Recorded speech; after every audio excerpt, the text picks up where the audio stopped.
First, open Google AI Studio and sign in with your Google account. To generate JSON output, start by deciding exactly what information you want Gemini to return. JSON is useful when your AI application needs predictable, machine-readable data instead of a normal conversational response. For example, if you're building a customer support tool, you might want Gemini to return a customer issue, category, priority, summary, and suggested response. Open your prompt and clearly explain the task. Then define the fields you want in the JSON response. For example, you could specify fields such as name, category, priority, and summary. If the current Google AI Studio interface provides structured output or JSON response settings, use those options to define the expected format.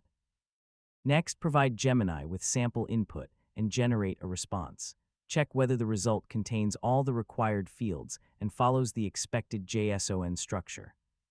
If Gemini adds unnecessary explanations outside the JSON, refine your instructions and make it clear that the response should contain only the requested structured data.